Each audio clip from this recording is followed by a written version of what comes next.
Bon, bonjour à tous et à toutes. Donc, au sein de la session intelligibilité vocale dans le bruit, on m'a demandé de vous parler d'évaluation subjective de la gêne patient dans le bruit. Alors, un petit rappel, qu'est-ce que c'est vraiment une méthode subjective? Alors, je suis allée voir dans le dictionnaire pour vous montrer un petit peu de quoi ça retournait. Et c'est ce qui concerne le sujet en tant que personne consciente par opposé à objectif. Alors, dans les méthodes subjectives et les méthodes comportementales, on trouve bien sûr les questionnaires et l'auto-évaluation, et je pense que l'on m'attendait sur les questionnaires, mais aussi je vous rappelle que tous les jours, vous faites des audiométries vocales, des audiométries tonales, et ce sont également des méthodes subjectives par opposition aux méthodes objectives qui peuvent représenter l'électroencéphalographie, la pupillométrie, l'imagerie cérébrale, ou des méthodes qui se font en dehors, en fait, de la participation consciente du patient. Tout ça pour vous dire qu'il ne faut pas faire l'équation entre subjectif et peu fiable ou subjectif et peu reproductible. C'est vraiment un type de méthode. Alors justement, qu'est-ce que c'est qu'un bon test clinique? Alors pour un bon test clinique, qu'est-ce que vous voulez? Vous voulez que le test soit sensible à un facteur que vous voulez étudier, un facteur d'intérêt, et qu'il soit sensible de manière très spécifique à ce facteur. Et la deuxième chose que vous voulez, c'est que ce soit reproductible. Et je vais vous montrer que les questionnaires sont pas plus ou moins reproductibles que certaines méthodes comportementales que vous utilisez. Alors, quand on veut tester la reproductibilité, on va faire un test une fois, un test une deuxième fois, et on va voir le long d'une ligne si les points s'alignent ou pas. Et quand, par exemple, vous utilisez les listes de Fournier tous les jours, vous voyez que la reproductibilité, là, on a un petit coefficient de reproductibilité, là, où on a 21% de part de variance qui est expliquée entre les deux fois, c'est relativement faible. On change un peu le type de mot, on a une reproductibilité meilleure. Quand on regarde les tests qui sont faits dans le bruit, où on essaie d'évaluer un signal dans le bruit, on va avoir par exemple sur le Framatrix une reproductibilité qui est pas excellente, mais sur un test à choix forcé un peu plus strict, une bien meilleure reproductibilité. Et quand vous regardez toutes ces reproductibilités et comparez ça au questionnaire, mais en questionnaire, on a des coefficients de corrélation qui sont au-dessus de 0,70. Donc, c'est pas merveilleux, mais c'est pas du tout, on n'a pas à rougir d'utiliser des questionnaires en termes de fiabilité et reproductibilité, même si c'est subjectif. Donc, après ce préambule, je vais vous parler justement de l'évaluation subjective en associant des questionnaires auditifs et en voyant qu'est-ce que ces questionnaires auditifs ont une relation avec les tests d'audiométrie vocale dans le bruit. Alors, les questionnaires auditifs, qu'est-ce que c'est? Ce sont des questionnaires, là, donc par exemple, celui qu'on a baptisé en français questionnaire d'habileté auditive. C'est un questionnaire qui existe depuis longtemps et qui est largement utilisé à l'échelle internationale et qui consiste à décrire une situation comme vous êtes dans un restaurant. Est-ce que vous comprenez votre interlocuteur? Et vous devez répondre sur une échelle de 0, non, je comprends rien, à 10, oui, je comprends parfaitement. On a également utilisé un autre questionnaire qui est le questionnaire d'effort d'écoute. Alors là, on va avoir la même question, mais plutôt, le patient va répondre, on va lui demander, est-ce que vous avez fait un effort? Quel est l'effort que vous avez fait pour faire face à cette situation? Et on a bien sûr de pas d'effort à 10, effort maximum. Alors bien sûr, je vous ai parlé d'audiométrie vocale. Donc pour nos patients, qu'est-ce que nous avons choisi pour l'audiométrie vocale? Pour le signal, nous avons choisi un test à choix forcé tout simple qui a été initialement fait pour les enfants. Donc, le patient entend un mot et il doit choisir sur une tablette l'un des 4 mots qu'il a entendus. Alors, pourquoi on a utilisé ça? On a voulu utiliser ça pour réduire l'influence cognitive et contextuelle sur la perception du patient. On voulait vraiment étudier les mécanismes perceptifs plus que les mécanismes cognitifs pour cette partie-là. Et ce test a l'avantage d'être extrêmement reproductible. Donc, en fait, avec le même test, il n'y a pas non plus d'effet de mémoire. Donc, avec exactement le même test, on peut le passer dans 2 bruits différents, par exemple. Donc, c'est ce que nous avons fait dans un bruit cocktail party et dans un bruit continu qui avait le même spectre de notre bruit de cocktail party. Et on a fait ça chez nos patients, oreille nue et oreille appareillée à chaque fois. Et vous voyez qu'on a mis nos patients dans des situations particulièrement difficiles puisqu'on a mis à la fois le signal et le bruit venant des mêmes haut-parleurs et devant le patient. Donc j'insiste, c'est pas une situation très naturelle, mais ça nous permettait de, quand les patients étaient appareillés, d'avoir un petit peu les mêmes difficultés quel que soit l'appareillage. Alors bien sûr, nous avons eu nos scores perceptifs et déduit nos seuils en rapport signal sur bruit. Mais qu'est-ce que nous avons fait également?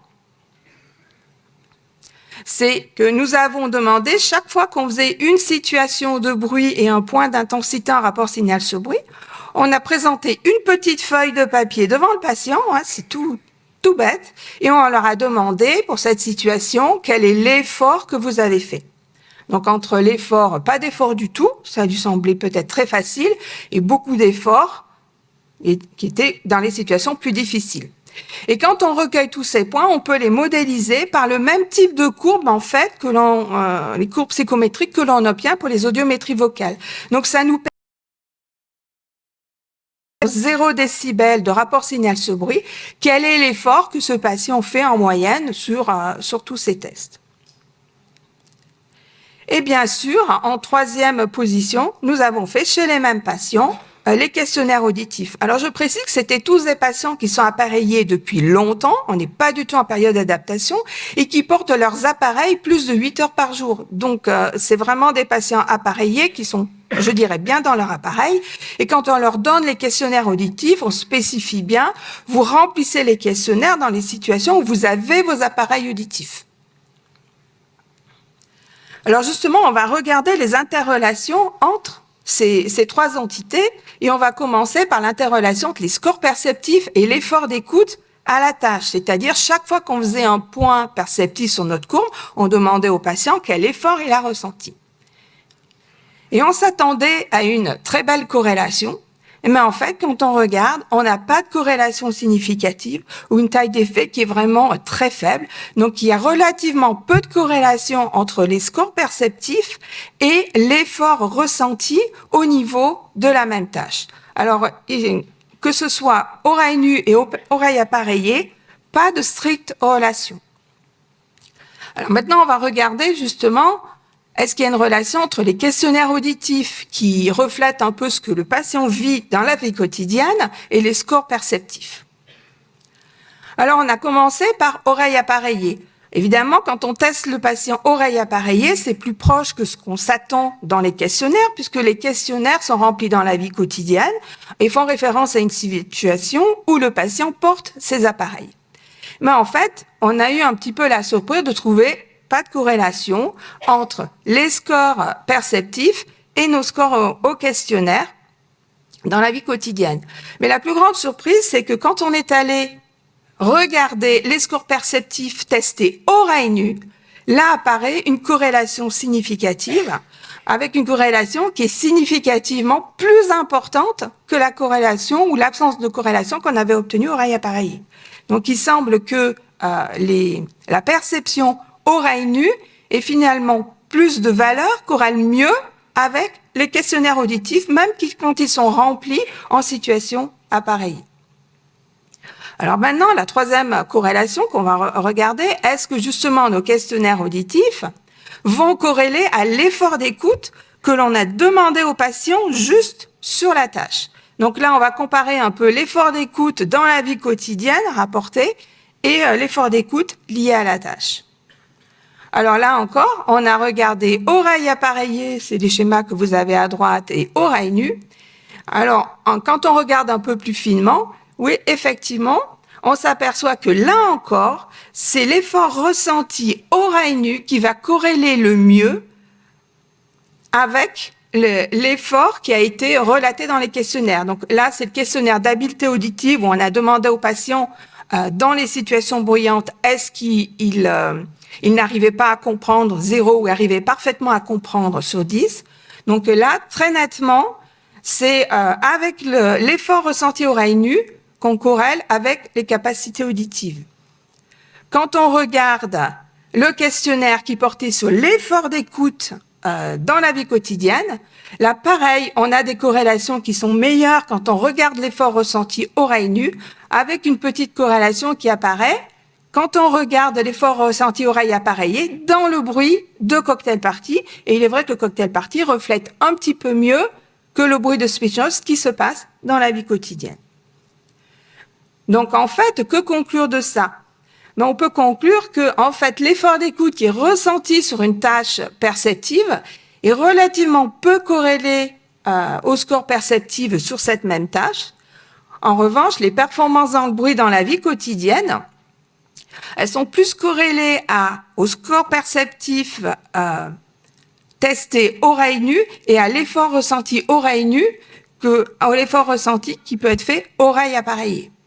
Donc, je dirais la conclusion, c'est il y a quand même une certaine importance de recueillir des données cliniques recueillies oreille nue parce que ça vous donne une idée de toute la chaîne sans interférence et sans distorsion de traitement de l'information et de l'appareil et de bien tenir compte du ressenti du patient. Ça peut vraiment vous aider à orienter un patient, voilà, même si c'est une méthode subjective. Donc, je voulais dire un grand merci parce que toute cette recherche, elle a été faite dans un cadre législatif dans le CPP. Nous, à Lyon, ça fait 6 ans qu'on fait des CPP au sein des cabinets d'audioprothèse et c'est surtout grâce au professeur Stéphane Gallego. Un grand merci à lui.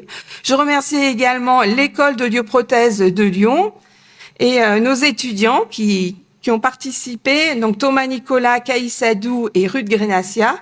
Et bien sûr, monsieur Mathieu Feschneider qui est l'audioprothésiste, qui est chercheur également au Centre de recherche de Lyon, à mes côtés, et qui permet justement l'accès à tous ces patients et à leur patience, justement.